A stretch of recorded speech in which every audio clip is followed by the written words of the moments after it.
Greetings, this is Mr. K's and this is 5.2. We're continuing to talk about Greece. We saw the geography, the lay of the land, and typically what the Greeks, how they responded to the lay of the land. They lived around the sea. Today we're going to be looking at city life. Polises. They were city-states. And a city-state is a city that acts like a kingdom. They don't answer to anybody else. They may trade with others. They may get together to defend each other, but most likely not. And they were independent for sure. They might influence the region 50 miles square around or up to 500 miles square. It just depends on the size of the city and where it was located. In the city, the center of every city was an agora, which is a public center. That's where trade took place. At the highest point of the city, they had a fortified hilltop that's called an acropolis, and public business, also trade was conducted here.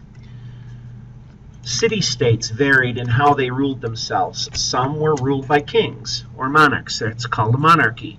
Some were ruled by a small group of land-owning nobles. That's an aristocracy. And then some were ruled by an oligarchy, which is a rule by a few small people. A few powerful people. That's an oligarchy. They might be military dudes, they might be elders, they might be business people. That's an oligarchy. City-states varied. The Greeks did not consider anybody who was not Greek as superior. They considered them barbarians. And we see a movement here from crude weapons to bronze weapons. And the citizens had to defend their own cities, so they were put into an army of foot soldiers, and the foot soldiers are called hoplites, H-O-P-L-I-T-E-S, hoplites.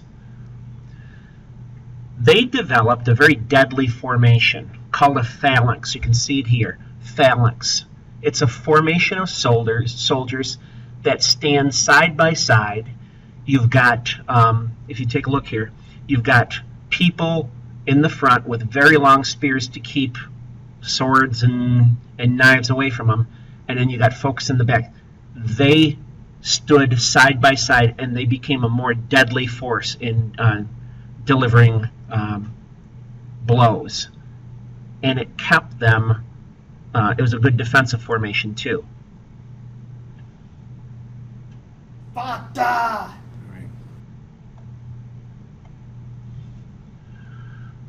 Other ways of ruling: tyrants, people who gain control of a city-state by asking the poor to vote for them. I will give you support if you vote for me. That's a tyrant. And Sparta is going to be our first city-state that we're going to look at. Now, it was on the Peloponnesian Peninsula. Say that 3 times fast. Peloponnesian Peninsula. And they built themselves into a very strong military state. They conquered their neighbors on the peninsula, the Messenians, about 2,700 years ago. And they had people who worked the land. They were called helots. Helots were peasants who worked the land. The Messenians, strange enough, outnumbered the Spartans 8-1. For every 1 Spartan, there were 8 Messenians. And eventually they're going to revolt against Sparta. But Sparta was strong enough to put that rebellion down. Just barely they did. And they built a strong city-state. Now, their capital of Sparta was inland. It was not on the water. So, since they had a great army, they were able to protect it. And the way they ruled themselves is they had an assembly of lawmakers, a council of elders, and then 2 kings oversaw the military. 2 kings, not 1, but 2. So they had a very complex type of rule. Their daily life revolved around physical fitness and military training. Women were supposed to be involved in physical fitness too. They managed the family estates while the husband was away at war. And they developed the most powerful army in the Aegean area. But there's a cost to this. It was at the cost of individual expression. They really didn't see arts as valuable. They saw it as corrupting, so you didn't see a lot of complex art. It was any art that they found was pretty crude. They valued items like duty, strength, discipline.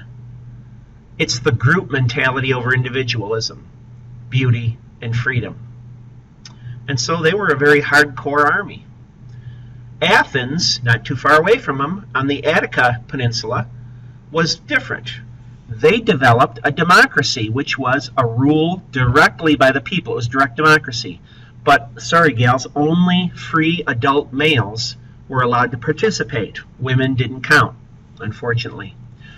You have people like Solon and Cleisthenes. They were reformers who helped the poor people.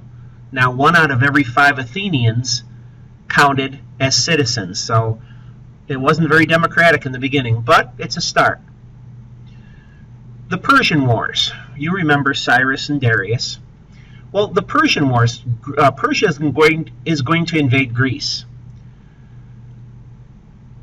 They come across the Aegean Sea from Anatolia, and Darius is going to vow to attack Athens. Why? What did the Greeks ever do to them? Well, there were Greek city-states on the coast of Anatolia, and the Greeks encouraged them to break away from Persia. Well, that didn't set well, so Persia has a huge army, and they're going to come across and hopefully spank the city-states of Greece. Important battles. The Battle of Marathon was on a plain where an outnumbered group of Greeks were able to chase away the Persians because of that phalanx, that military formation. Now, Athens, that was virtually empty because everybody is up at Marathon, was defenseless from sea attack. So they asked a Greek youth by the name of Phidippides, take the message that the Greeks are coming around, or the Persians are coming around the Cape by water, and they're going to attack Athens.